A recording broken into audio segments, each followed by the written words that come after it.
daripada saya baca Yasin, daripada saya kayak gitu yang nggak ada dasarnya dari Nabi, mending di rumah tidur saja.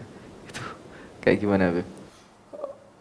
Nisfu Sya'ban punya keistimewaan apa tidak? Banyak dalilnya. Dalilnya banyak. Dan diantaranya juga dikatakan sahih tadi. Nah, dan amal ulama-ulama dulu pakai apa enggak? Pakai. Pakai. Dan itu sudah menjadi kerugian yang besar bagi orang yang itu istimewa, kita tidak memanfaatkan waktu tidur saja katanya tadi, kalau rugi. Toh misalkan tidak ada hadisnya, misalkan nasihat untuk melakukan amal ibadah, masa tidak boleh? Ya, bahaya. Ucapan yang seperti itu bahaya. Daripada ibadah lebih baik tidur, itu bahaya itu.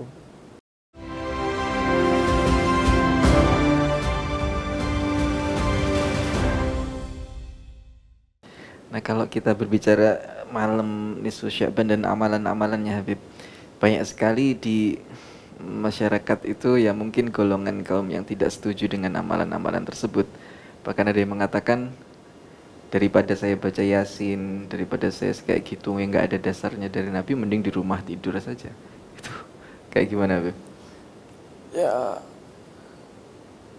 orang berpendapat tentu saja pendapatnya dimintai pertanggungjawaban. Boleh semua orang berpendapat, tapi yang kita mau tekankan, semua boleh ngomong, semua boleh berpendapat, tapi pendapatnya dipertanggungjawabkan. Ucapan yang seperti itu bahaya. Daripada ibadah lebih baik tidur, itu bahaya itu. Ya. Kalau Anda mengatakan tidak ada dalilnya, lah itu kira-kira ulama yang dikenal dan ulama yang dibuat rujukan dan diketahui kesolehannya dan keilmuannya, kewaraannya, kezuhudannya dan kemanfaatannya di tengah-tengah masyarakat mulai zaman dulu, masa mau dibilang mereka semuanya tanpa rujukan? Kan berarti toh misalkan tidak ada dalil misalkan ini, tapi kita yakin mereka semuanya punya landasan pasti.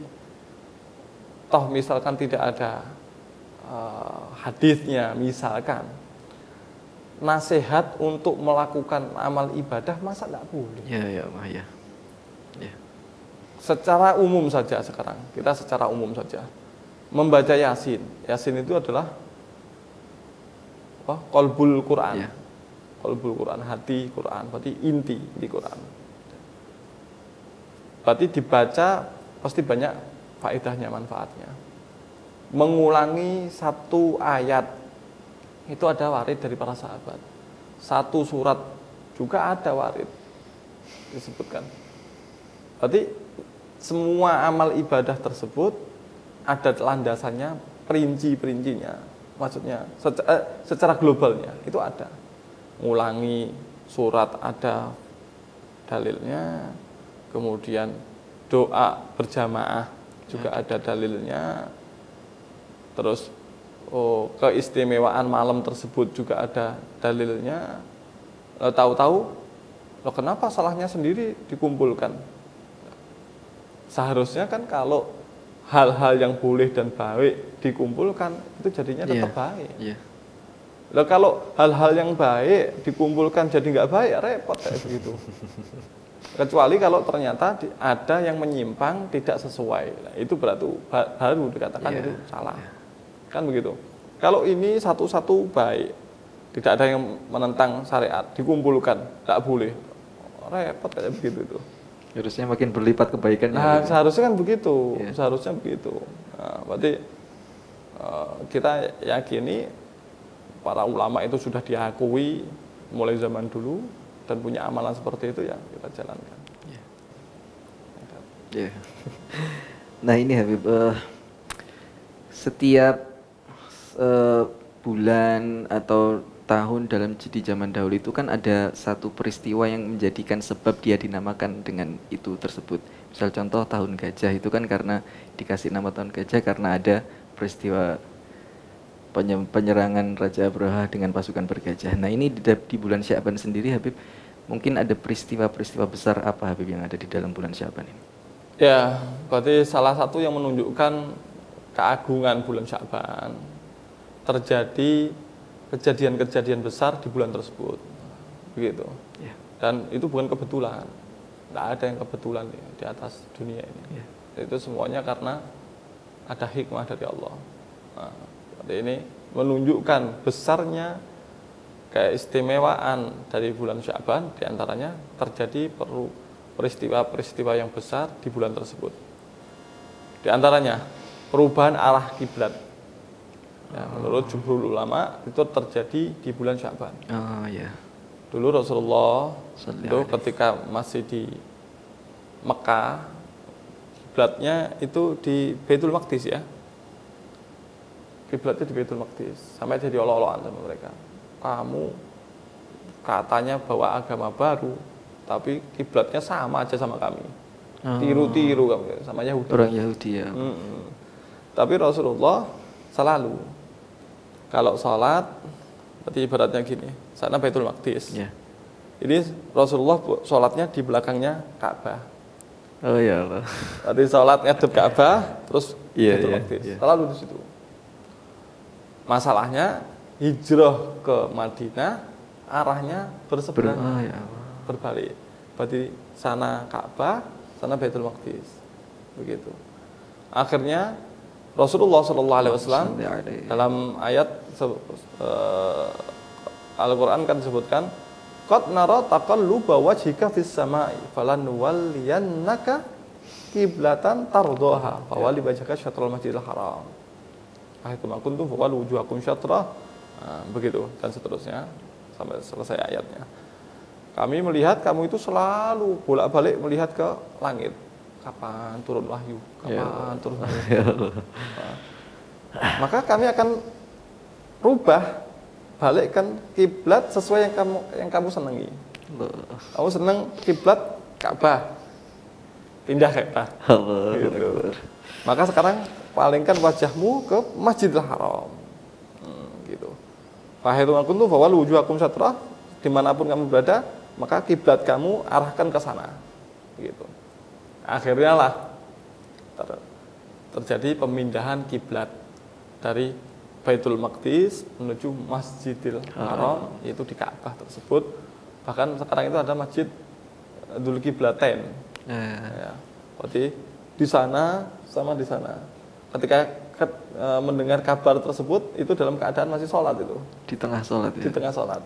Berarti kan ada sahabat yang di situ. Nanti terus akhirnya berbalik kiblatnya. Ya Allah. Sekarang saya pernah ke sana, masih ada mihrabnya, itu masih ada di sana dan di sana. Oh ya Allah. Itu begitu. Terjadinya kapan itu? Bulan Sya'ban. Nah, kejadian yang berikutnya yaitu diturunkannya ayat untuk berselawat kepada Nabi tadi. Innallaha wa malaikatahu yusholluna 'alan nabi ya ayyuhalladzina amanu shollu 'alaihi wa sallimu taslima. Itu kapan terjadinya? Turunnya bulan Sya'ban. Nah, yang nomor 3, turunnya perintah puasa Ramadan.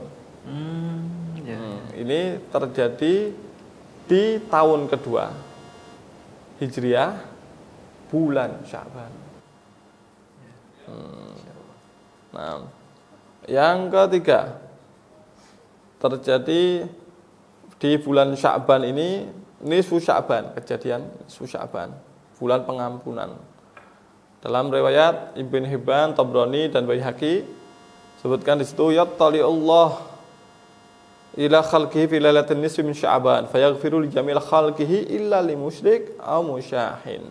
Allah menampakkan maksudnya gitu kepada makhluknya dalam malam Lailatul Nisfi min Sya'ban itu. Maka Allah mengampuni semua makhluknya. Dibukakan pintu ampunan di malam tersebut. Kecuali musyahin, orang yang menyimpan permusuhan, benci sama orang, dan musyrik, orang yang mensekutukan Allah. Jadi jangan sampai ya di bulan tersebut kita punya sesuatu yang menghalangi dari keberkahan nisfu Sya'ban. Di antaranya disebutkan di kitab yang lain, orang yang qati'ur rahim, durhaka kepada orang tua, kemudian pencandu narkoba, kemudian pezina, dan dosa-dosa yang disebutkan itu ada riwayatnya. Nanti orang-orang yang seperti itu tidak dapat bagian, ya, tidak dapat bagian daripada keberkahan malam nisfu Sya'ban. Nauzubillah min dzalik. Nah, Masya Allah, begitu luar biasa Islam dalam mengatur umatnya ini, Habib. Mungkin karena kita sudah sampai di penghujung acara, Habib, dan materi ilmu-ilmu yang telah banyak Habib sampaikan, mungkin ada closing statement Habib untuk disampaikan kepada para pemirsa. Ada hal-hal yang perlu diperhatikan, yaitu ada orang yang terlalu ke kanan, ada orang yang terlalu ke kiri. Dua-duanya nggak bagus, kebablas. Ya. Yang pertama mengatakan seperti bulan Sya'ban, nisfu Sya'ban, itu ada hadis-hadisnya. Langsung mereka mengatakan seperti yang Ustadz Alberta sampaikan tadi, tidak ada dalilnya, tidak ada landasannya, lebih baik tidur saja. Kita mau sampaikan bahwasanya ini ada hadis, di antaranya disebutkan oleh Ibnu Hibban, ya, disebutkan ikhtalaf fiha ay al hadits lailatul nisfi min Sya'ban fadha'afaha al aktsarun wa sahhaha Ibnu Hibban ba'daha wa kharrajahu fi sahihi. Dalam hadis-hadis mengenai nisfu Sya'ban itu berbeda pendapat para ulama. Sebagian besar mendhaifkan, tapi sebagian lagi Imam Ibn Hibban mensahihkannya, derajat sahih, dan mentakhrij hadis tersebut dalam kitab sahihnya. Begitu. Dan ini perlu kita ketahui, hadis dhaif ini semenjak tidak terlalu parah dhaifnya atau sampai pada derajat palsu, ya, maka itu bisa diamalkan untuk fadhailul amal, untuk amal tambahan, boleh, boleh, begitu. Terus kemudian ternyata sebagian ulama mengatakan ini hadisnya adalah hadis sahih. Berarti kan gak layak sama sekali kalau kita mengatakan buat apa di malam tersebut, toh tidak ada dalilnya. Banyak dalilnya. Dalilnya dhaif, ada yang mensahihkan. Toh kalau misalkan sahih, kalau dhaif itu bisa untuk dipakai untuk fadhailul amal. Begitu.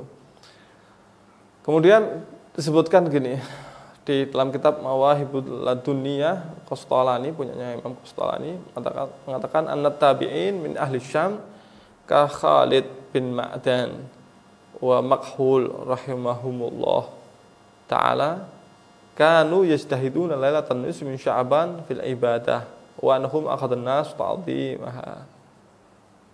Sesungguhnya tabi'in dari ahli Syam seperti Khalid bin Ma'dan, Makhul, Allah merahmati keduanya, mereka itu berusaha betul di malam nisfu Sya'ban ini untuk beribadah, dan banyak orang yang ikuti mereka. Pasti orang-orang hebat seperti itu melakukan. Masa tanpa dalil? Masa tanpa dasar? Toh juga tadi sudah kita sebutkan, ada dalil-dalilnya yang dianggap ada yang sahih juga, menguatkan untuk beramal ibadah di bulan tersebut, dan banyak ulama-ulama yang melakukan ibadah. Nah, kita tadi sudah singgung. Cuman juga ada yang kebablas. Kebablasnya bagaimana? Kebablasnya melakukan sholat, bikin sholat baru. Itu kan Tidak boleh kita bilang ibadah ini kita hukumi wajib atau sunnah atau dan lain sebagainya kalau tanpa, intinya begini, pencetusan hukum dan pencetusan akidah itu harus melalui dalil yang kuat, Al-Quran atau hadis sahih atau hasan minimal, untuk istimbat pencetusan hukum fikih dan akidah. Kalau fadhailul amal dhaif boleh gitu. Nah, ini ada orang yang bikin dan dinamai salat nisfu Sya'ban. Salat baru berarti. Mana dalilnya? Tidak ada. Nah, ini akhirnya ahli fikih menyatakan ini adalah bid'ah mungkarah. Bid'ah yang mungkar. Nah, kenapa? Karena bikin nama baru. Disandarkan itu sunnah. Hukum kan itu kan? Nah, boleh.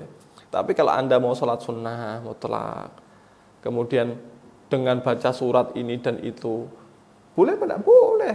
Sholat sunnah kok tidak boleh? Kayak begitu. Tapi kalau muncul hukum itu tadi yang bermasalah, berarti kita mau tengah-tengah ini. Ada yang terlalu belok ke sana, ada yang terlalu belok ke sana. Berarti nisfu Sya'ban punya keistimewaan apa tidak? Banyak dalilnya. Dalilnya banyak. Dan diantaranya juga dikatakan sahih tadi. Nah, dan amal ulama-ulama dulu pakai apa enggak? Pakai. Dan itu sudah menjadi kerugian yang besar bagi orang yang itu istimewa, kita tidak memanfaatkan waktu, tidur saja katanya tadi. Rugi, sangat rugi. Nah, walaupun kita juga tidak mau kebablas ke yang satu lagi, beloknya terlalu jauh begitu. Mungkin begitu. Berarti lakukan ibadah karena ada dalilnya semuanya. Terus baca Yasin dan lain sebagainya itu tidak melanggar syariat. Kemudian berdoa tidak melanggar syariat, dan ternyata banyak ulama yang mengerjakan hal tersebut, berarti insyaallah aman. Amin.